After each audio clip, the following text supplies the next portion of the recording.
Hai semua, bertemu lagi kita dalam rancangan Mari Bercerita. Nama saya Nadia Akilah dan saya akan membaca bersama anda. Hari ini kita akan berbincang mengenai novel Komsas untuk pelajar-pelajar di tingkatan 4. Tajuknya ialah Pantai Kasih karya Azmah Nordin. Saya sangat suka novel ni kerana ada banyak konflik dan plot yang menarik. Jadi apa tunggu lagi? Jom kita baca.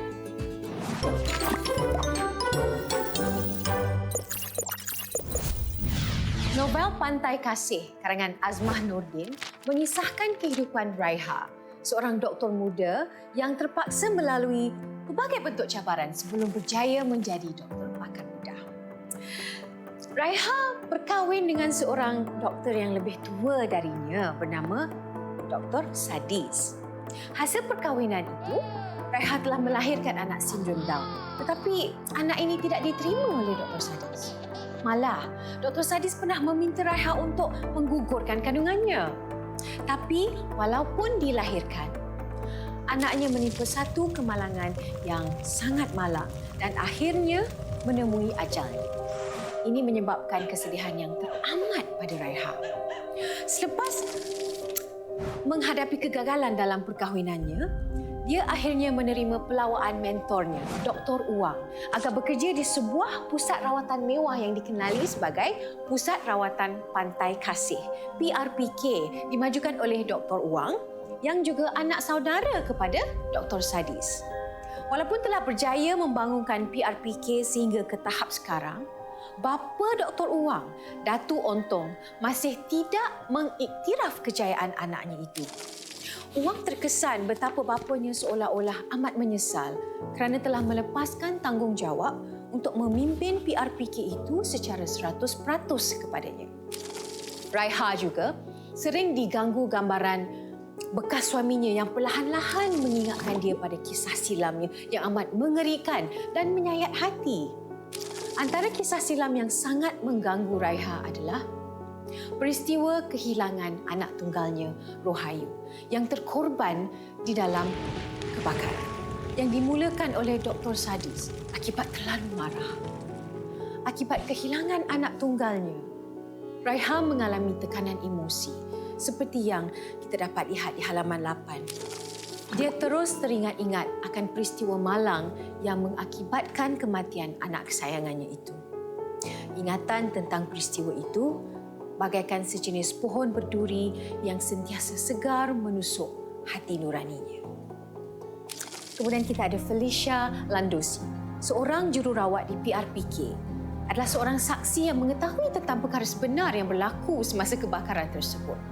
Beliau ni terpaksa merahsiakan perkara yang diketahui kerana telah berjanji kepada Dr. Uwang dan perkara ini membuatkan Felicia mengalami tekanan perasaan. Dia terpaksa bergantung kepada ubat batuk untuk menenangkan dirinya. Dosa itu telah akrab dengannya sejak lebih 10 tahun yang lalu. Sehingga kerjayanya sebagai jururawat di pusat rawatan mewah itu ialah penjara baginya. Sepanjang bertugas di PRPK, Raiha berasa pelik dengan komplikasi yang dialami sebahagian besar dari pesakit-pesakitnya. Ramai antara pesakit dari golongan sederhana dan rendah ini terpaksa menjalani rawatan berkali-kali akibat pelbagai komplikasi. Ada di antara mereka terpaksa bertungkus lumus menabung bagi menjalani rawatan di PRPK. Anehnya, pesakit yang kaya raya tak ramai pula yang menghadapi komplikasi yang serupa. Perasaan Raiha kian terganggu apabila melihat keputusan X-ray salah seorang pesakit di PRPK, Unong Siron. Unong Siron ni dia terpaksa menjalani pembedahan penggantian sendi pinggul sebanyak 5 kali di bawah pengawasan Dr. Uwang. Walaupun semuanya kelihatan normal pada mata kasar, naluri Raiha seperti dapat mengagap. Ada yang tak kena ini. Kegusarannya itu disampaikan kepada Dr. Uwang. Sudah tentulah ini mengakibatkan Dr. Uwang berasa tidak puas hati kerana kewibawaannya pula sebagai seorang doktor telah dipersoalkan. Tidak kusangka pula Raiha akan bersikap sebegitu. Menyoalku macam menyoal seorang penjenayah. Ataupun macam cuba mempersoalkan kewibawaanku sebagai seorang doktor. macamlah aku menyamar sebagai seorang doktor, bentak hatinya. Pada suatu malam, PRPK dikejutkan dengan kehadiran seorang lelaki kurang siuman yang menyamar sebagai seorang doktor. Setelah dihubungi, Dr. Uwang bergegas ke PRPK dan dalam perjalanannya ke hospital, Dr. Uwang teringat kembali kata ibu Unong Siro yang menuduhnya sebagai seorang doktor yang mata duitan kerana kegagalannya menyempurnakan pembedahan ke atas Unong Siron. Ini dinyatakan pada halaman 142.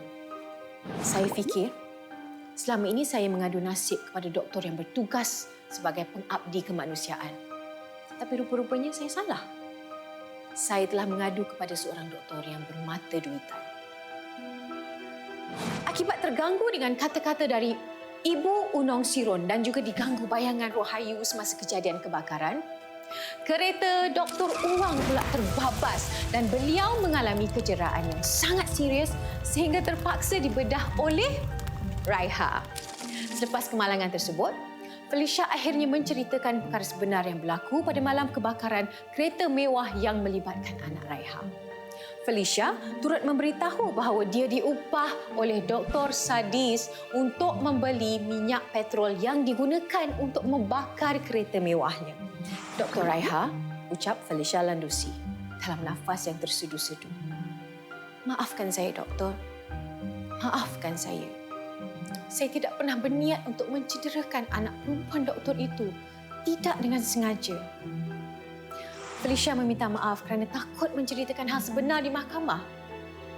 Raiha redha dan pasrah dengan kematian anaknya.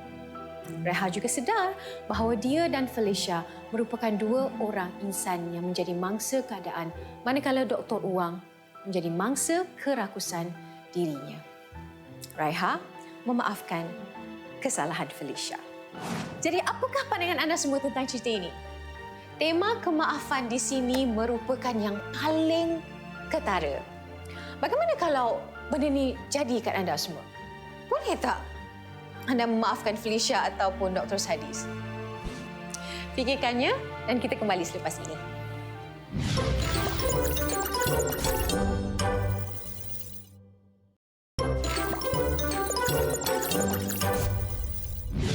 Kembali lagi kita dalam rancangan Mari Bercerita.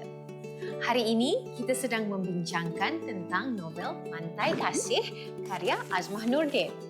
Novel ini syarat dengan penggunaan gaya bahasa pelbagai yang dapat memperkasakan penguasaan bahasa Melayu anda.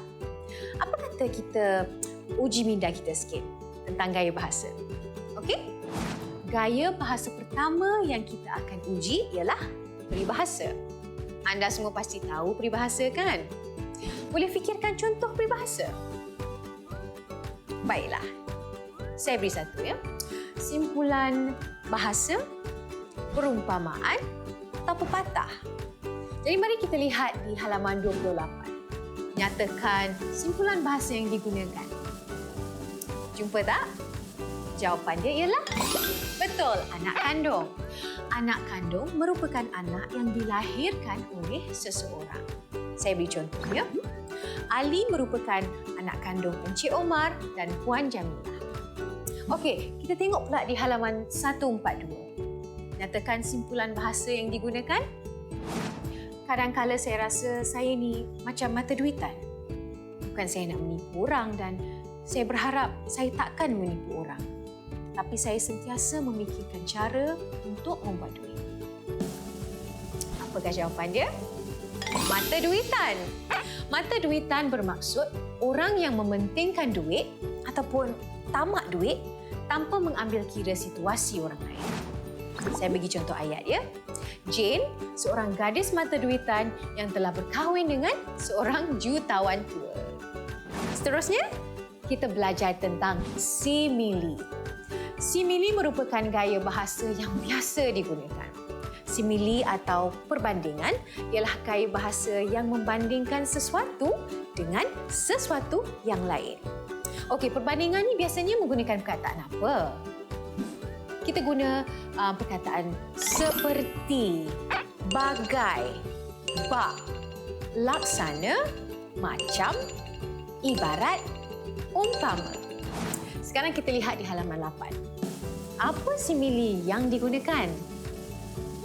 Jawapannya, ingatan tentang peristiwa itu bagaikan sejenis pohon berduri yang sentiasa segar menusuk hati nuraninya. Memori tentang peristiwa tersebut dibandingkan dengan pohon berduri. Okey, bagaimana pula dengan halaman 79? Apa contoh simili yang digunakan? Jawapannya, Felicia tersentak sedikit. Terasa seperti disengat kalajengking. Di sini, situasi Felicia ni tersentak dibandingkan dengan sengatan kalajengking. Kita belajar pula tentang personifikasi. Apa itu personifikasi? Ia adalah pemberian sifat manusia kepada benda yang tidak bernyawa. Penggunaan personifikasi dapat menimbulkan kesan yang mendalam terhadap pembaca. Kita tengok di halaman 6 ya. Apa personifikasi yang digunakan? Jawapannya, begitu juga sebarang kegagalan yang mungkin mampu membunuh semangatnya yang rapuh itu. Di sini, kegagalan sesuatu yang tidak bernyawa mempunyai sifat atau kebolehan manusia, iaitu membunuh. Okey, bagaimana pula dengan halaman 69? Boleh buka muka surat 69. Apa personifikasi yang digunakan pula? Kerdipan lampu warna-warni dan kepulan asap rokok terus menerpa lalu menusuk selaput matanya yang berbinar-binar itu. Okey, kedipan lampu dan kepulan asap tidak bernyawa tetapi diberikan sifat manusia iaitu menerpa. Betul. Okey? Semua boleh ikut kan? Saya harap begitulah ya. Semakin kerap kita ni menggunakan perkataan baru, semakin cepat kita akan tangkap. Okey, kita berehat sebentar. Kita jumpa selepas ini ya.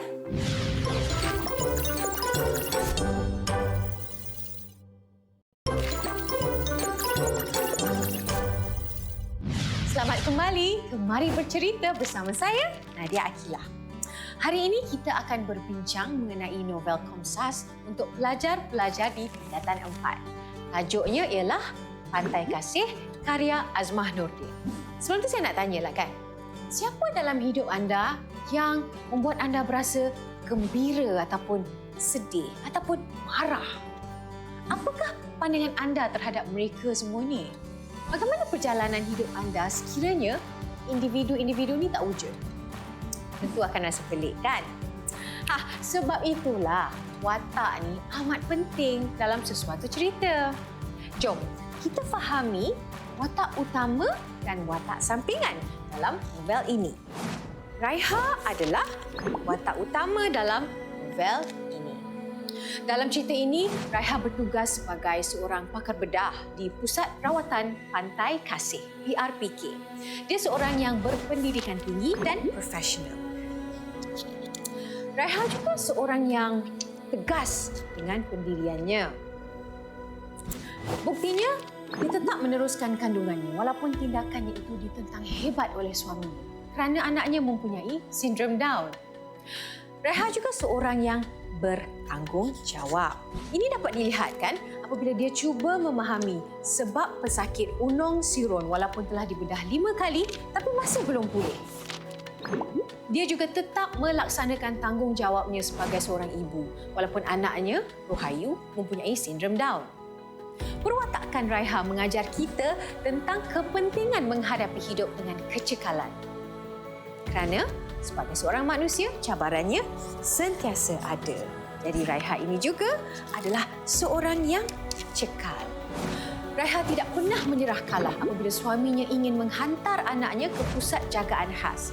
Dan Raiha masih tabah menjalani kehidupan walaupun kehilangan anaknya dalam kemalangan kebakaran kereta suaminya. Dalam novel ini, Dr. Uwang juga merupakan pakar bedah di Pusat Perawatan Pantai Kasih, PRPK. PRPK merupakan pusat rawatan swasta yang diwarisi daripada ayahnya sendiri. Dia seorang yang berwawasan tinggi kerana dapat membangunkan empayar PRPK. Dia juga merupakan mata duitan. Dia mengenakan bayaran rawatan yang mahal kepada pesakitnya. dia juga telah menyembunyikan punca kematian Rohayu, anak Raiha, sedangkan dia ialah saksi kejadian. Watak sokongan seterusnya pula adalah watak Felicia Landosi. Felicia ni dia memainkan watak sampingan sebagai ketua jururawat di PRPK. Felicia ni dia seorang yang tak bertanggungjawab. Dia telah memasuki farmasi PRPK secara diam-diam untuk mengambil ubat batuk untuk mengurangkan tekanan hidup yang dialaminya. Dia juga menghulurkan alat bedah yang salah ketika dia menjadi pembantu perubatan semasa menjalankan operasi pembedahan penggantian sendi pinggul Unong Siron. Mungkin semua sebab tekanan yang dihadapinya, kan? Tapi Felicia ni seorang yang cepat marah. Ini semua dapat dilihat apabila dia telah menengking Ibu Unong Siron ketika dia bertugas di wad yang dihuni oleh Unong Siron. Walaupun Felicia telah berkomplot dengan kes kematian anak Raiha, akhirnya Felicia insaf akan kesilapannya. Dia telah memohon maaf kepada Raiha dan memberitahu kebenaran tentang kematian Rohayu, anak Raiha. Jadi, akhirnya si Felicia insaf juga. Dan inilah menunjukkan bahawa wataknya mengalami kesedaran dan juga kematangan. Mampukah Raiha memaafkan seseorang seperti Felicia? Itulah yang penulis ingin anda fikirkan. Okey, jadi dengan itu, saya rasa anda sudah bersedia untuk soalan misteri. Jom. Dari awal rancangan, kita telah didedahkan serba sedikit tentang apa yang menarik tentang novel Pantai Kasih ini. Sekarang, masa untuk soalan misteri kita. Mari kita jawab bersama-sama. Nyatakan 2 persoalan dalam novel ini. Saya beri cadangan jawapannya. Persoalan tentang kepentingan diri melebihi kepentingan masyarakat. Sikap lebih mementingkan keuntungan syarikat watak Dr. Uwang yang tidak menghiraukan Siron. Dr. Uwang juga sanggup menghantar anak perempuan tunggalnya seawal usia 7 tahun semata-mata untuk tidak mengganggu rutin dan statusnya. Persoalan tentang sikap berfoya-foya di luar walaupun sudah berumah tangga. Sikap Dr. Uwang yang masih berfoya-foya walaupun sudah berumah tangga menggambarkan bahawa dia mementingkan diri sendiri dan kebahagiaan dirinya sahaja. Soalan kedua. Nyatakan 3 nilai yang dapat dipelajari melalui novel ini serta berikan contoh bagi setiap nilai tersebut. Saya berikan cadangan jawapannya, kita kongsi sama-sama. Nilai keinsafan. Felicia sedar akan kesilapannya dan meminta maaf daripada Raiha kerana terlibat secara tidak langsung dalam kes kematian Rohayu, anak perempuan tunggal Raiha. Yang kedua, nilai keredaan. Raiha reda dan pasrah atas kehilangan anak tunggalnya yang meninggal dunia akibat disambar api dalam kebakaran kereta milik suaminya. Nilai seterusnya adalah betul, nilai tanggungjawab. Raiha melaksanakan tugasnya sebagai seorang doktor dengan bertanggungjawab. Ini dapat dilihat apabila dia cuba memahami kenapa Unong Siron masih tidak pulih walaupun telah dibedah sebanyak 5 kali. Kita sambung lagi, ya. Jelaskan 2 pengajaran dalam novel ini. 2 pengajaran. Saya berikan cadangan jawapannya. Yang pertama, kita perlulah tegas dalam menentukan sesuatu tindakan. Contohnya, Raiha mempertahankan pendiriannya untuk meneruskan kejayaannya dalam bidang kedoktoran walaupun dibantah oleh bapanya. Dan yang kedua, kita perlulah melaksanakan tugas yang diamanahkan kepada kita. Contohnya, Raiha dia menjalankan tugasnya sebagai doktor, kan, dengan penuh tanggungjawab. Begitu juga dengan Dr. Alex Ng dan Dr. Muhammad yang menjalankan tanggungjawab mereka untuk merawat pesakit di Pusat Rawatan Pantai Kasih. Soalan ini adalah soalan hebat, ya. Apa-apa sahaja jawapan yang sesuai boleh diterima.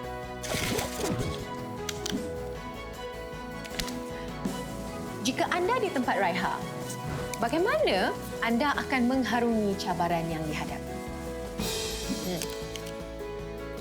Saya beri cadangan jawapannya. Kalaulah saya berada di tempat Raiha, kan? Saya rasa saya akan mendakwa Felicia di mahkamah juga bersama bekas suami saya, Dr. Sadis, kerana mengakibatkan kematian Rahayu. Saya juga akan mencari kekuatan pada agama dan saya akan meminta sokongan keluarga untuk membantu mengubat hati saya yang parah akibat kehilangan anak saya yang tersayang. Ini adalah soalan yang terakhir, juga soalan kebat. Jika anda dapat menulis semula cerita ini, apa yang akan anda tukar? Mari kita berkongsi cadangan jawapan saya, ya. Kalaulah saya yang dapat menulis semula cerita ini, kan, saya akan tulis bahawa Dr. Sadis dan bukan Felicia yang cuba membunuh Rahayu. Juga bahawa Dr. Sadis berkelakuan tidak baik terhadap Felicia dan oleh sebab itu, Felicia yang ingin membalas dendam. Disebabkan itu, Felicia berganding bahu dengan Raiha untuk membongkarkan kelakuan sebenar Dr. Sadis kepada pihak polis. Saya harap soalan-soalan ini dapat mengembangkan imajinasi dan juga pemahaman anda semua. Kalau ingin membuat soalan anda sendiri, ini pun bagus tau. Dia dapat membantu anda untuk memikirkan cara-cara menjawab soalan dengan lebih senang. Okey, sampai di sini sajalah pagi kita untuk novel Pantai Kasih ini. Saya betul-betul berharap pengajaran yang terkandung dalam cerita, terutamanya ketabahan watak Raiha, akan dijadikan panduan dalam kehidupan kita sendiri. Sehingga kita berjumpa lagi, teruskan membaca, ya?